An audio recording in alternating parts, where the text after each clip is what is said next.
ये भी काफ़ी सिंपल तरीके से सॉल्व होगा, इसको अभी सॉल्यूशन में बता रहा हूँ। द हाइट ऑफ कोन दिया हुआ है, यानी जो दिया हुआ है ना, कभी भी वर्ड प्रॉब्लम है जो दिया होता है वो उसे पहले लिख लेंगे। हाइट क्या मेंशन है, 15 centimetre. If its volume is, volume given है कितना है, 1570 सेंटीमीटर क्यूब। अब कह रहा है बेस का रेडियस बताइए, तो सबसे पहले शेप इसका देखो, तो शेप क्या है, कोन है। डायग्राम बना लो, डायग्राम बनाने के बाद बड़ा इजीली सॉल्व होगा। ये आपका कोन बन गया है, ये राइट सर्कुलर कोन है, समझ में आ गया।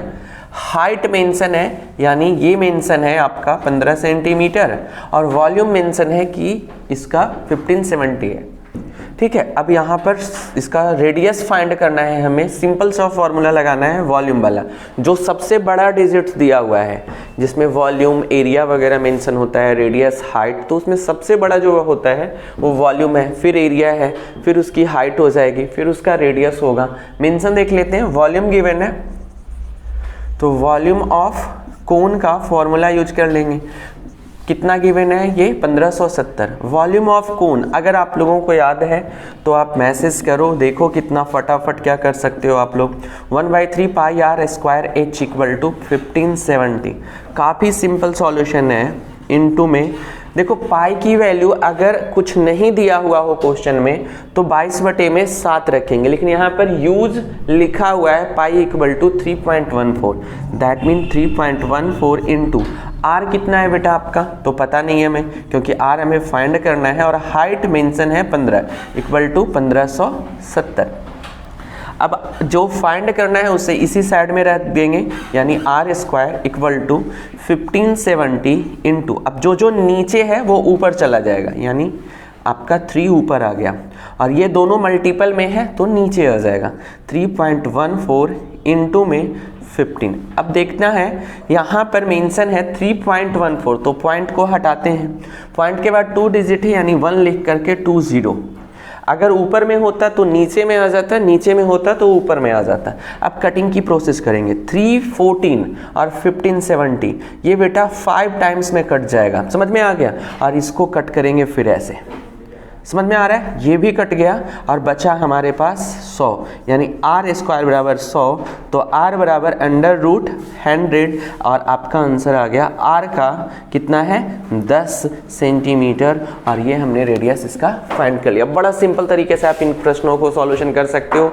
सब्जेक्टिव कैसे लिखना है वो भी मैं बता दे रहा हूँ, और ऑब्जेक्टिव में भी डायरेक्ट फॉर्मूला लगा करके सेकंडों में इसका आंसर आप निकाल सकते हो, ठीक है।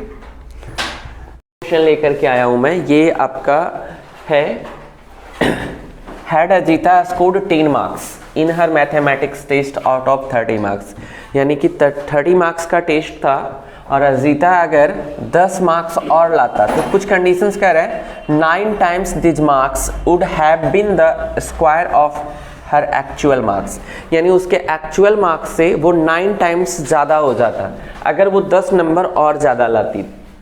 How many marks did she get in the test, अब उसने टेस्ट में कितने मार्क्स लाया है ये हम लोग देख लेते हैं, ठीक है ना।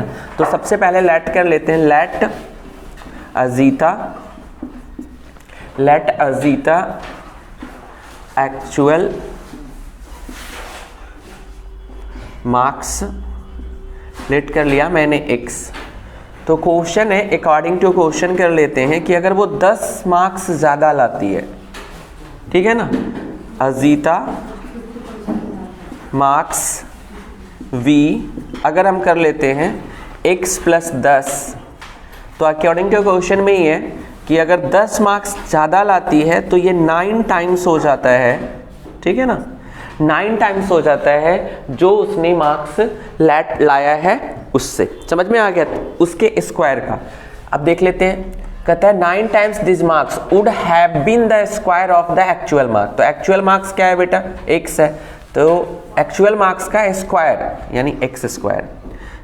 अब यहाँ पर सिंप्लीफाई करेंगे, 9x + 90 equal to x square, फिर देख लो क्वाड्रेटिक इक्वेशन बन जा रहा है, माइनस का 9x माइनस का 90 इक्वल टू 0। यहाँ तक शायद आप लोगों को समझ में आ रहा होगा। तो अब इसका स्प्लिट करते हैं। स्प्लिट करने के तरीके भी बहुत सिंपल है, मैं आप लोगों को दूसरे किसी और वीडियोस में मैंने बता दिया है स्प्लिट का मेथड, डिस्क्रिप्शन में मैं उसका लिंक भी शेयर करूँगा। अब यहाँ देख लेते हैं, एक्स स्क्वायर माइनस का 15x, ठीक है, प्लस का 6x माइनस 90 इक्वल टू 0। ये स्प्लिट होगा इसका, एक्स स्क्वायर, ठीक है, x कॉमन ले लिया मैंने, एक तो क्या हो जाएगा x माइनस 15, और यहाँ मैंने कॉमन ले लिया है प्लस का 6, तो x माइनस 15। अभी मैंने आपको बताया था इसी वीडियो में ही है, पिछले क्वेश्चंस में, अगर ब्रैकेट के नंबर्स सेम है तब हमारा स्प्लिट किया हुआ सही है। अब देख लेते हैं इसका सॉल्यूशन, x माइनस 15 और दूसरा हो जाएगा x प्लस 6 इक्वल टू 0। तो x minus 15 equal to 0 one time and x plus 6 equal to 0, x equal to 15 और x इक्वल टू माइनस का 6। अब कह रहा है कि कभी भी टेस्ट में ना निगेटिव मार्किंग तो है नहीं क्वेश्चन में मेंशन, तो ये तो कभी हो ही नहीं सकता है, तो नॉट पॉसिबल। तो अजीता का एक्चुअल मार्क्स पूछा, तो अजीताज एक्चुअल मार्क्स क्या हो जाएगा बेटा, x था, देयरफॉर आपका 15 मार्क्स उसने लाया है टेस्ट में। आ गया समझ में? तो ये सब्सक्राइब भी करो और शेयर भी करो अपने फ्रेंड्स के साथ, ताकि वो भी अच्छे मार्क्स लेकर के आए मैथ्स में, ठीक है।